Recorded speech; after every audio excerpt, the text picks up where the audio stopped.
Nós temos estudado aqui, aos domingos, esta série de exposições Efésios, desafiados a uma nova vida.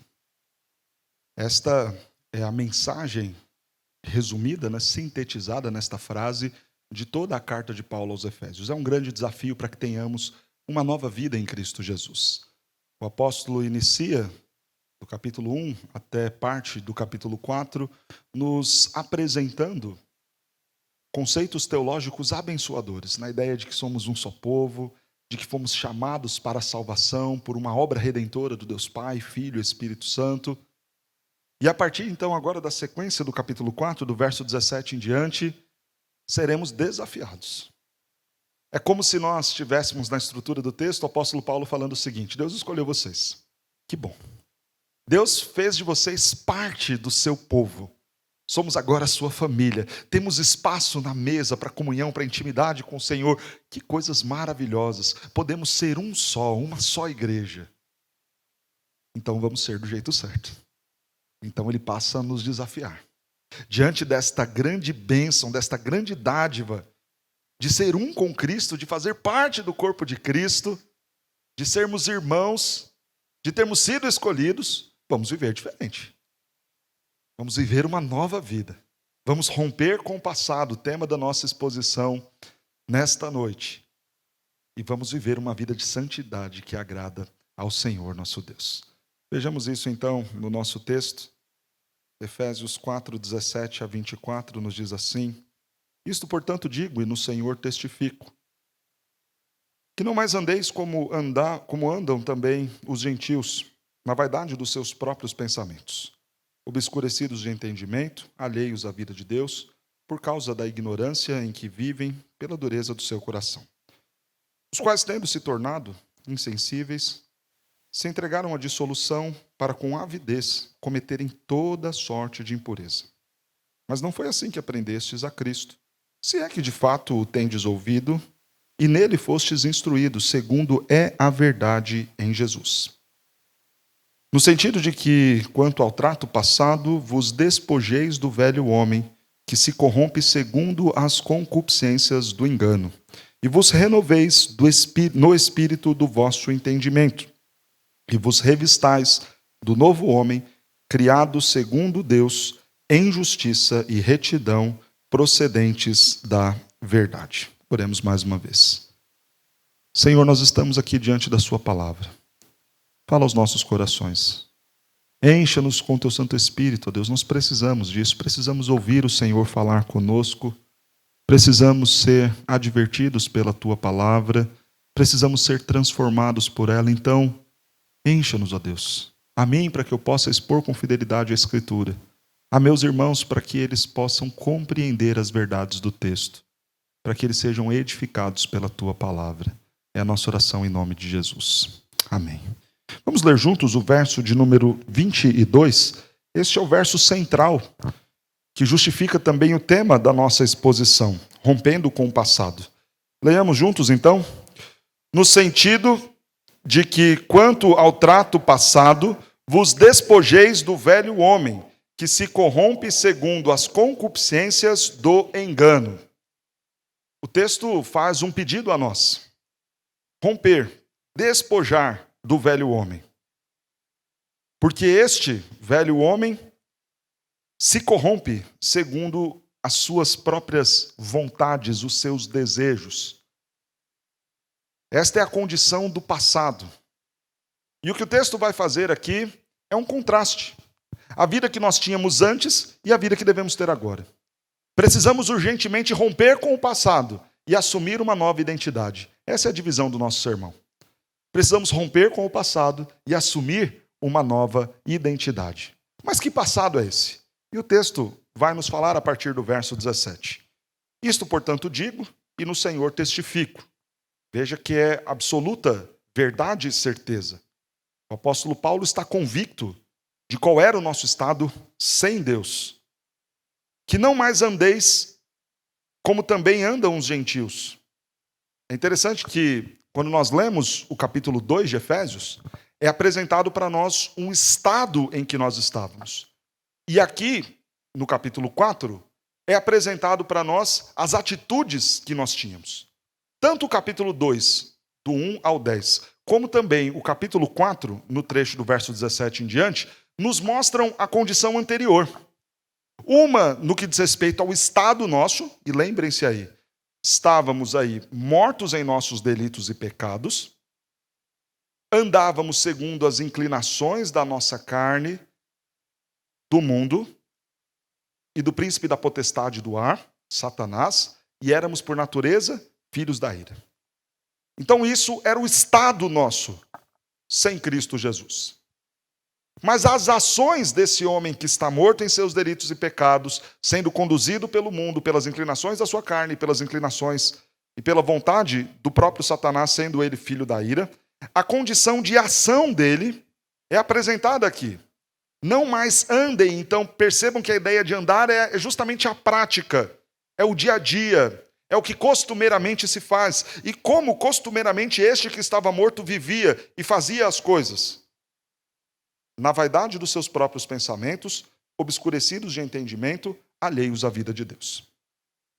Mas o texto coloca uma expressão que pode ser um tanto quanto chocante para nós, nesta altura da carta de Paulo.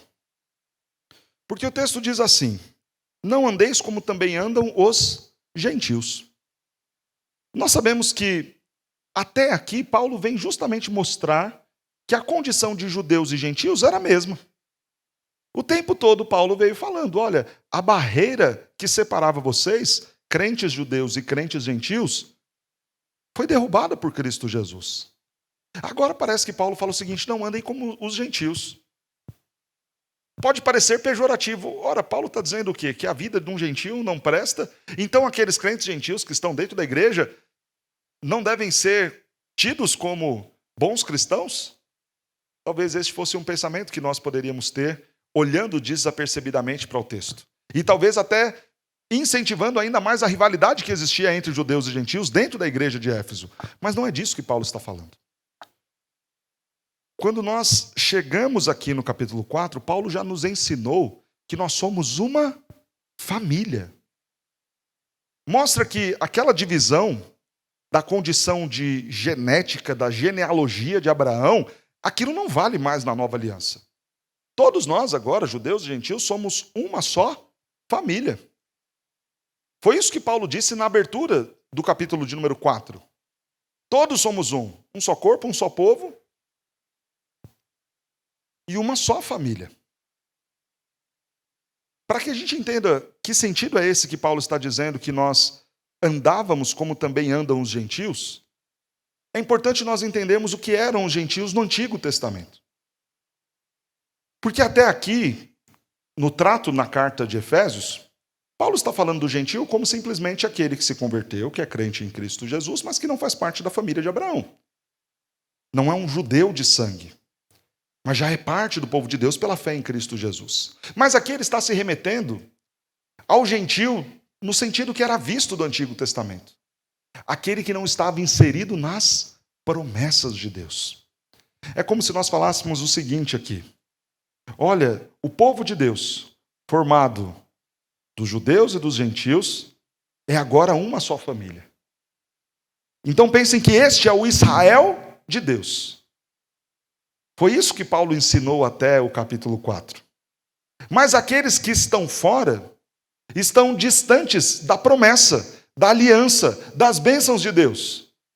Se num sentido espiritual, então, os gentios convertidos, juntamente com os judeus convertidos, formavam uma só família, o Israel de Deus, também no sentido espiritual, estes que não creram, independente de serem judeus ou gentios, eram tratados como estes alheios às promessas do Senhor, às bênçãos do Senhor e às dádivas do Senhor. Estão de fora da família de Deus. E Paulo fala: não andem como estes. Não andem como estes que não são família de Deus, que não têm Deus por seu Pai, que não são filhos de Deus. Porque eles andam na vaidade dos seus próprios pensamentos. Paulo vai colocar aqui, então, as 3 condições de pensamentos do qual andam ou andávamos antes de conhecer a Cristo e de sermos feitos filhos de Deus. Primeiro, na vaidade dos nossos próprios pensamentos. que significa isso? É aquela vaidade de alguém que não consegue resistir a um espelho, que logo vai retocar a maquiagem, ver se está tudo ajeitado? É esse tipo de vaidade ligado à estética que Paulo está falando? Não. Mas a vaidade de um coração orgulhoso, que se vê no centro de todas as coisas e que imagina que todas as coisas que acontecem para si, ou pelo menos elas devem resultar em algum benefício para si. O que Paulo está dizendo é que a nossa condição antes era de não ter nenhuma preocupação, nem com o próximo, nem com a glória de Deus. Andávamos então nesta vaidade dos nossos próprios pensamentos, porque o nosso coração vaidoso nos convencia de que todas as coisas deveriam ser para o nosso prazer, para o nosso benefício, para a nossa satisfação, para a nossa própria glória. E essa é a pior faceta desta vaidade, deste coração vaidoso. Então Paulo está colocando que essa era a condição destes que não eram filhos de Deus. Andavam preocupados tão somente com seus próprios interesses. Ainda sobre os pensamentos, estes pensamentos eram obscurecidos de entendimento. Parece muito razoável. Quem entende que a vida toda e todos os acontecimentos é simplesmente para satisfazer a si, está em cegueira, está em trevas. Não entendeu muita coisa do que é o Evangelho. Está obscurecido, e esta palavra na língua grega, da ideia de obscurecido, é de alguma medida impedido de entender, de compreender as coisas.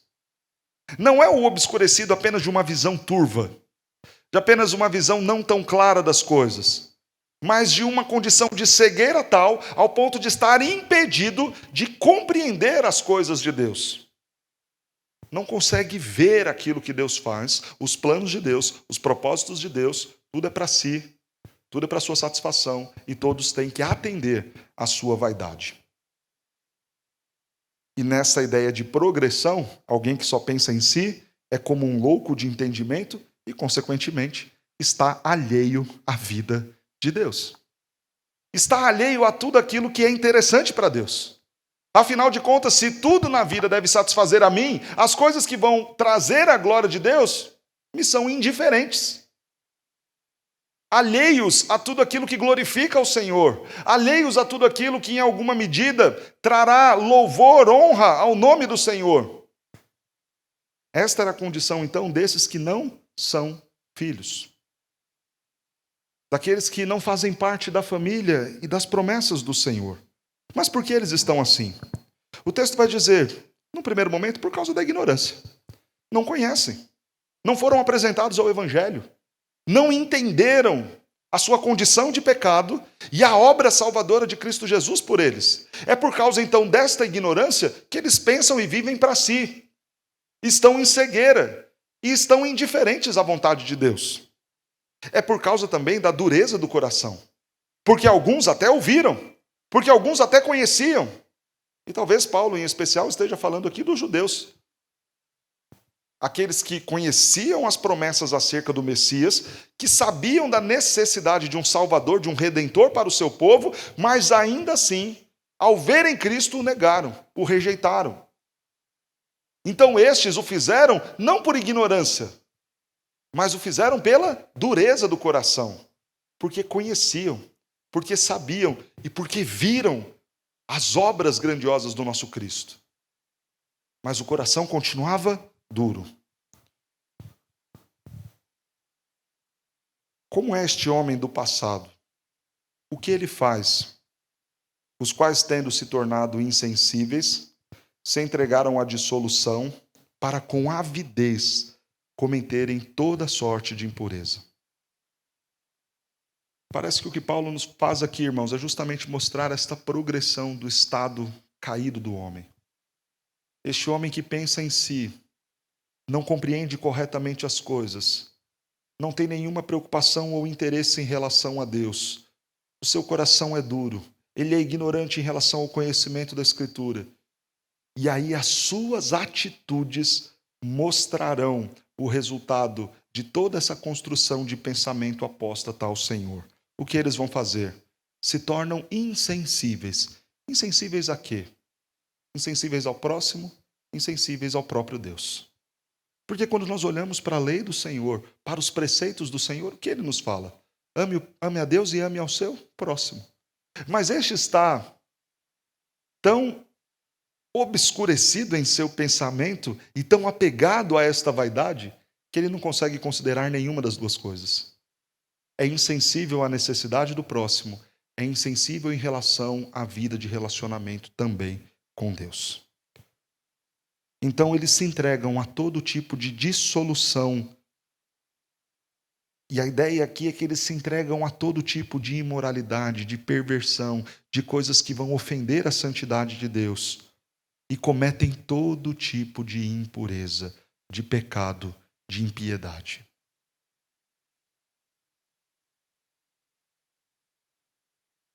A proposta do nosso sermão é: nós precisamos romper com o passado. E o que Paulo fez aqui nos versos 17, 18 e 19 foi justamente nos apresentar esta condição do passado. Esta condição de pessoas sem Deus. A pergunta mais importante neste momento: será que nós precisamos romper com o passado ou com o presente? Será que ao lermos esse texto, nós conseguimos enxergar e falar: realmente, olha, minha vida era assim. Pastor, do jeito que o senhor está falando, como eu me lembro de 5 anos atrás, quando eu não conhecia o Evangelho. Pastor, parece que o senhor está falando de mim. Ou será que ao falarmos destas coisas, você está se identificando com o seu momento atual?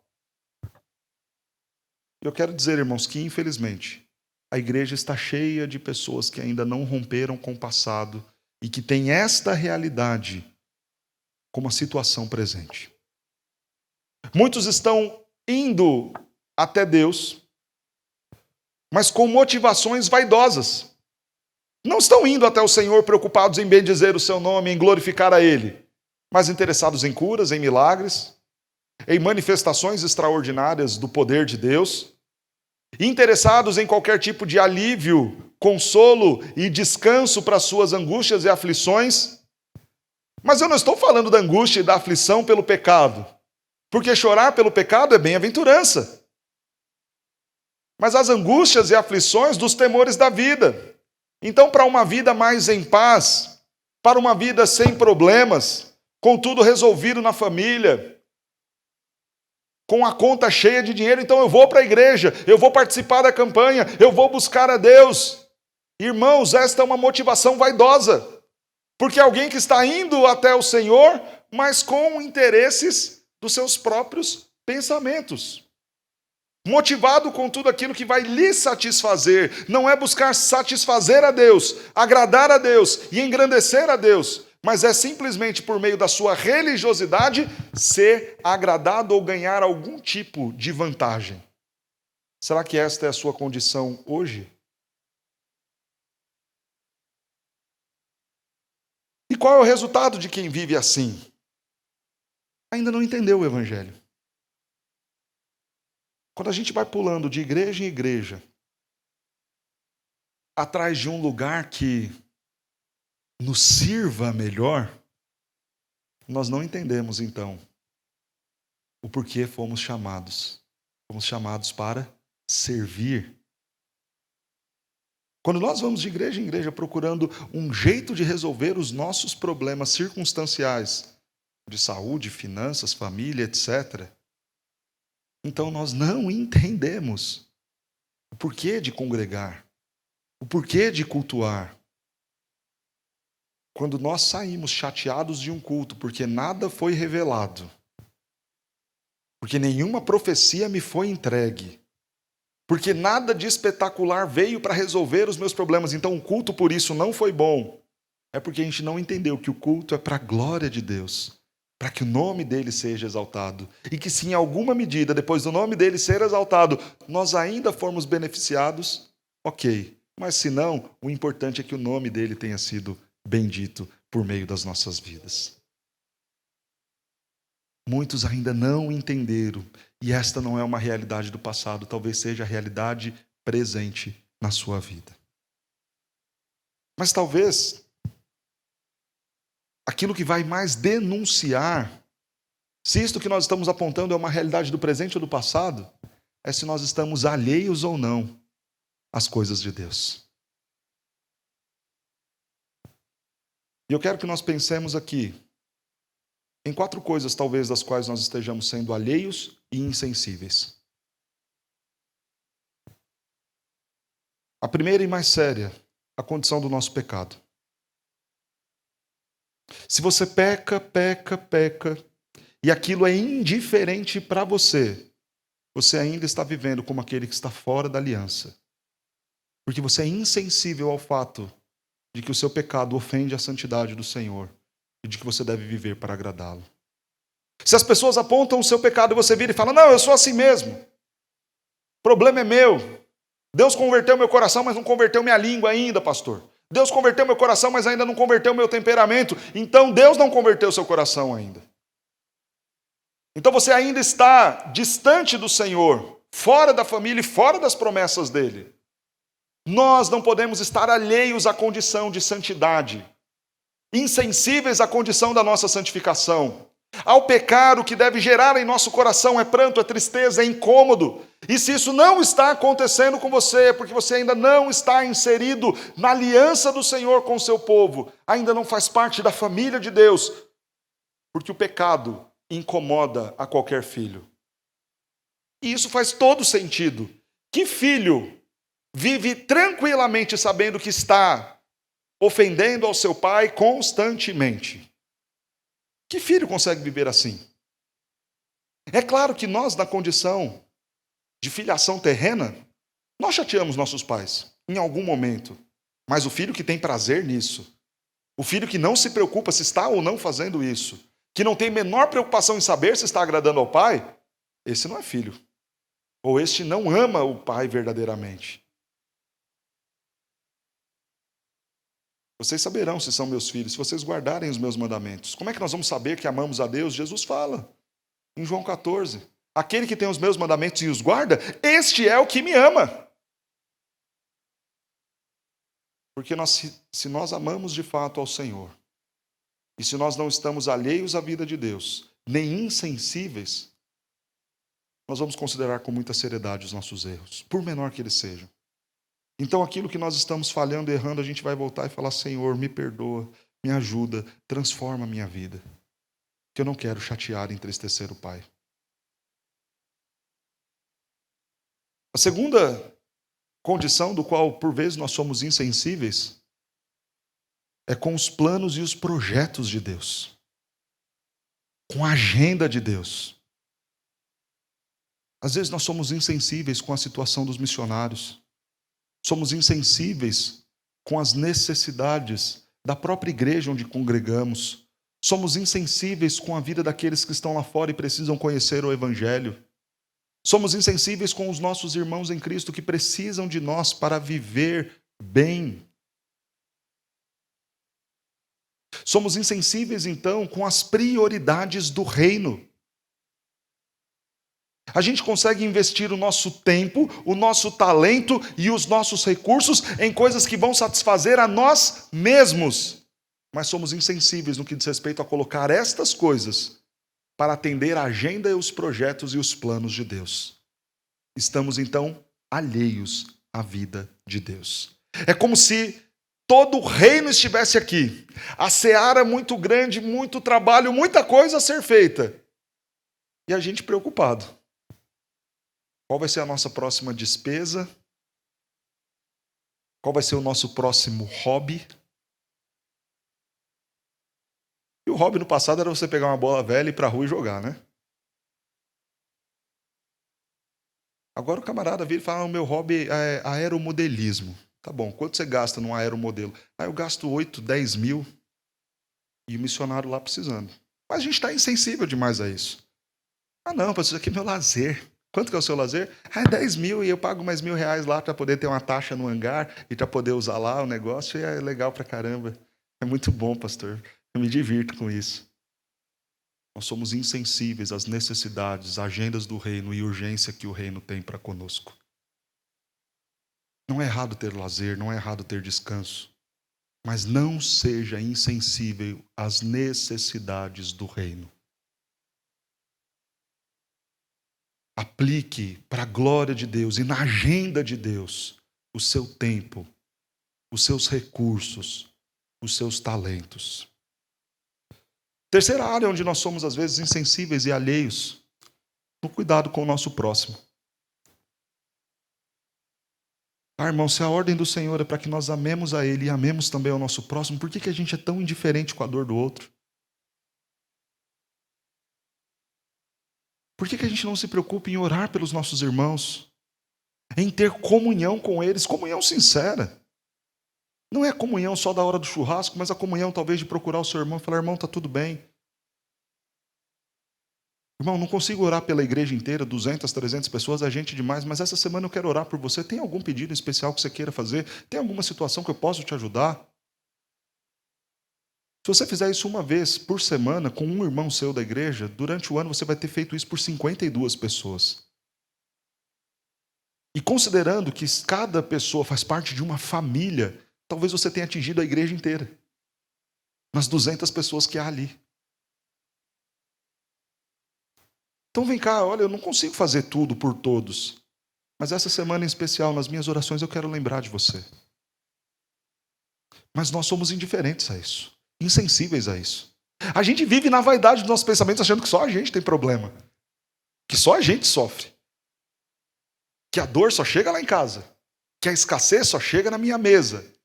Então eu estou indiferente com o meu irmão, com os problemas dele. Ah, pastor, mas eu já tenho coisa demais para me preocupar, não vou ficar me preocupando com a vida dos outros, não. Isso demonstra que a gente não tem senso de família. E parece fazer muito sentido o que Paulo está colocando. Não fazemos parte, então, do povo, do Israel de Deus, da família de Deus. Mas a quarta coisa do qual demonstra que nós estamos alheios à vida de Deus é no que diz respeito a uma vida devocional negligenciada. Então, se para você é indiferente terminar um dia sem orar, sem ler a Bíblia, você está alheio à vida de Deus.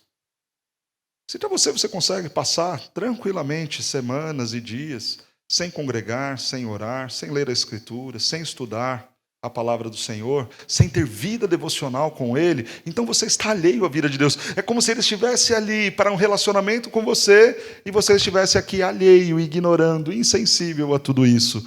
Vida que segue. Volto a perguntar. E aí? Será que nós estamos falando do homem do passado ou do presente? Se for do passado, talvez em alguns momentos ele venha nos perturbar.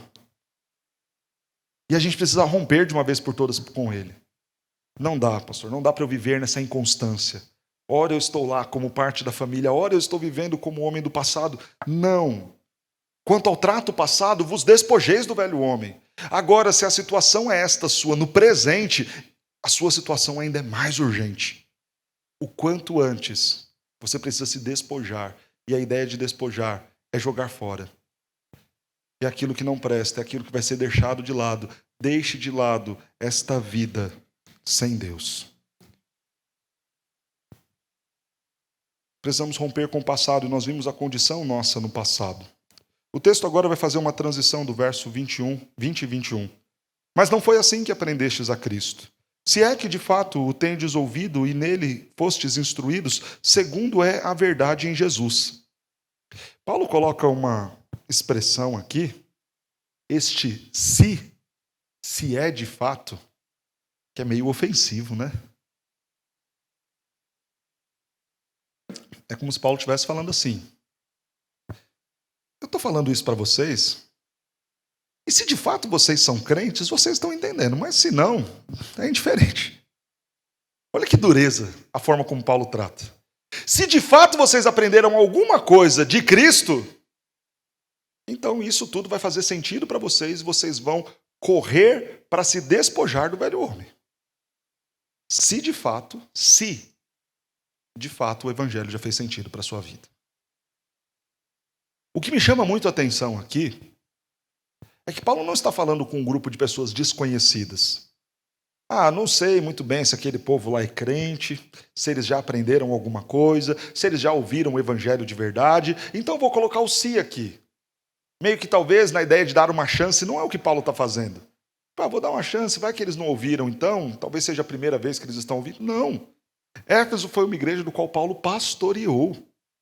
Paulo foi pastor daqueles irmãos. Ele sabia muito bem o que ele tinha ensinado para eles. Ele sabia que já havia apresentado o evangelho para eles, que já havia apresentado Cristo para eles. E o que ele põe é o seguinte: se vocês de fato aprenderam, e não é aprenderam de mim, é aprenderam a Cristo. Preste atenção nessa expressão. Aprendestes a Cristo. É mais do que aprender dos ensinos de Jesus. É mais do que aprender a teoria sobre o Evangelho. Aprender a Cristo é assimilar a forma de vida de Cristo para as nossas vidas. Se vocês aprenderam a Cristo, se vocês vivem a Cristo, se vocês se parecem com Cristo, então tudo isso que eu estou dizendo a vocês faz pleno sentido. É o que Paulo está colocando. E ele segue falando deste conhecimento que tem que estar enraizado em nosso coração. Quando nos coloca, se é que de fato tendes ouvido e nele fostes instruídos segundo a verdade. Veja que Jesus é a verdade. Porque ele coloca, segundo é a verdade de Jesus, não em Jesus. É um conhecimento acerca das coisas muito bem enraizado em nosso coração. É o conhecimento profundo de Cristo. É aquele conhecimento do qual Paulo ora anteriormente no capítulo 3. Que os meus irmãos conheçam e entendam a largura, a altura, a profundidade do amor de Deus. Conheçam a Cristo, a verdade em Cristo. E se vocês de fato experimentaram isso, então vocês vão conseguir romper com o velho homem muito facilmente. O texto nos fala o que nós devemos fazer no sentido de nos livrar. Como que a gente rompe com esse velho homem? Há duas propostas aqui do apóstolo Paulo nos versos 23 e 24. O que devemos fazer? Não há campo de neutralidade. Eu não posso me despojar do velho homem sem me revestir do novo homem. Não há neutralidade. Pastor, eu vou só deixar de ser aquilo. Não. Ou eu estou vivendo intensamente para a glória de Deus, renovado no espírito do entendimento e revestido no novo homem, ou eu ainda estou flertando com o velho homem e deixando que ele ocupe espaço demais na minha vida. Então Paulo agora, na segunda parte do nosso sermão, depois de romper com o velho homem, vai nos mostrar o que devemos fazer. Verso 23. Primeiro, vos renoveis no espírito do vosso entendimento. O que Paulo está pedindo para que a gente faça é o seguinte: reconsidere a forma como você entendeu as coisas até aqui. Volta lá atrás, nos primeiros sermões que você ouviu, nas primeiras orientações da Escritura que você recebeu, e veja se você de fato gravou isso em seu coração, ou se é algo que está apenas na teoria, na sua cabeça. Porque o que Paulo põe aqui é renovar no espírito do vosso entendimento. É uma ideia de alma e mente trabalhando. Não é apenas a racionalização na mente, mas é algo que tocou a minha alma. É um ensino profundo que marcou a minha vida.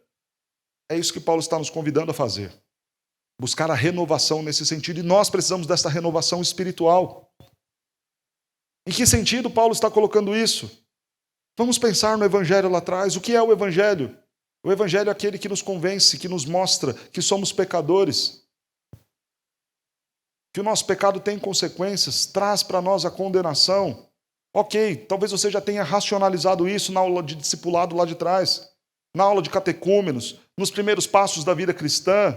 Talvez você já tenha se visto como um pecador e na teoria tenha assimilado isso muito bem. Mas será que isso já faz parte do entendimento profundo seu? Ou será que quando você ouve falar de pecado aqui na igreja, você esteja considerando, o pastor está pegando meio pesado, acho que isso não é muito para mim. Veja o que Paulo está pondo. Olha, vocês ouviram que são pecadores. Mas por que então que a gente é indiferente à situação de santificação? E é alheio à vida com Deus no que diz respeito a continuar pecando?